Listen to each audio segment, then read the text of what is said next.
done with her time in the West Wing, and staffers are worried about what a post-Hicks era in the West Wing is going to look like, because she was a near constant presence for the president. She was always there, and I'm told that she hasn't been there as much over these last few weeks since she first announced that she was leaving, and at times the president has yelled out her names, trying to summon her to the Oval Office, only to find out that she's not there.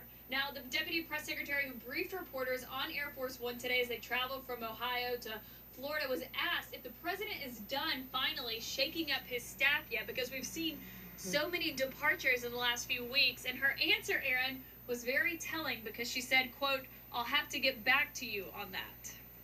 Oh, wow. All right. Thank you very much, Caitlin. I mean, all right, Rob Astorino joins me now. Friend of the president's for over 15 years and also former GOP nominee for the governor of New York.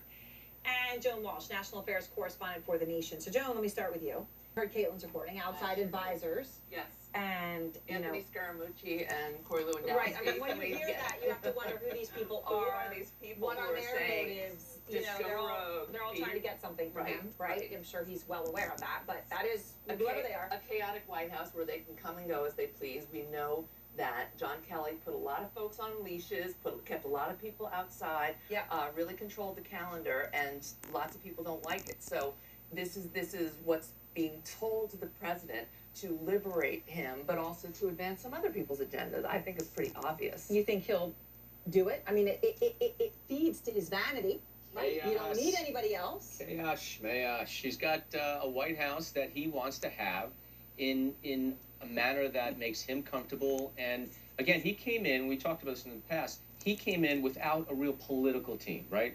A governmental team, that because he was never in government. So it was sort of a mishmash of people from all over the place, and some of it didn't work out, including some holdovers, which we have a new secretary departing today in Schmelken. So I think that it's up to the president, and you know what? We haven't tried it. Why doesn't he just try it? Maybe it'll work. Not having a chief of staff. I would not recommend that. I think it's a very important position. I do think a communications director is a very important position. Good. Okay, you're being sensible.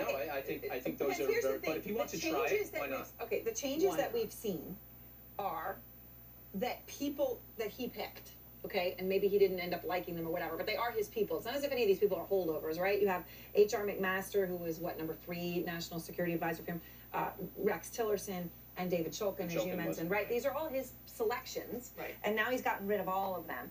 And they've been replaced now by people who really say wonderful things about the president. Right, the well-regarded doctor who is going to take over Veterans Affairs, but it's the second largest agency in the country. And he has zero management experience, which is ridiculous. And, you know, let's remember, a lot of people like him. A lot of people, many White Houses have worked for him. He seems like he was President Obama's doctor as well in the White House. He's got a lot of respect. But the last time the American people saw him, he was somewhat prevaricating about the wonderful status of the president's health, that the president wasn't obese, which he is, that he doesn't have heart disease, which he does. Sanjay Gupta ran it down. Yes. So he basically was not honest with the American people, but that endeared him to Donald Trump, obviously. I think he's a pound under.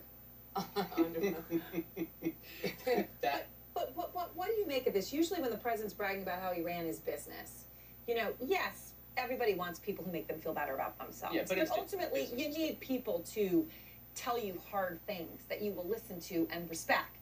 And at least the trend we have seen is that he is replacing people who may or may not have done that with people who most definitively, at least from their public statements, do not seem willing to do that. Well, Dr. Jackson, okay, he has not had administrative experience. He does know the military because he's part of it, and the problems of the military.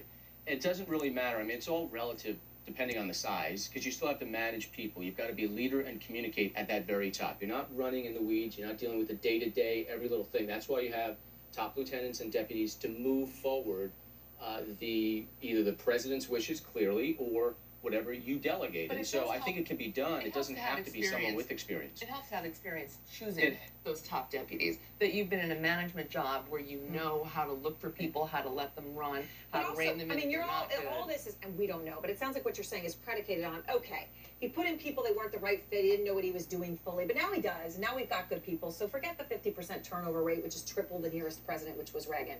We're going to be fine now. But what if we're not?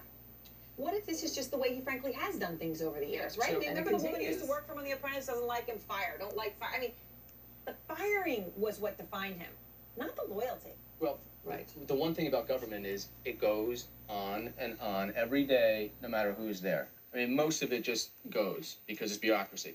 The leadership at the top matters in the direction that that bureaucracy is going to go. But right now, the direction is from the president. Is he being too sanguine? Yes, I mean, I think this is rather terrifying. I mean, even in foreign policy, you know, we don't have an ambassador to South Korea. We don't have people. He's not choosing people to do the tough jobs that require real knowledge, that require follow through, to make him a better president. He's not. I didn't vote for him, but we all want him to be a better, more thoughtful president, and he's taking out the supports that might let him do that. And you know, Right, I mean, you can't be a chief of staff and a communications director and the No, he ambassador of shouldn't. South Korea and all of those things, of which he is trying to do all of them. He should not. And that he can't do, That kind of structure in the So- White House is needed. no matter what his, you know, self-worth may be. Right. And hopefully he can understand that. All right, thank you both very much. And ousted Veterans Affairs Secretary David Shulkin will be on AC 360 at the top of the hour. Up front next, did Michael Cohen's own lawyer drop a bomb in the legal battle between Trump and Stormy Daniels? Stormy Daniels' attorney is my guest tonight. And anger on the streets after the funeral for a young black man shot by police. We're live in Sacramento.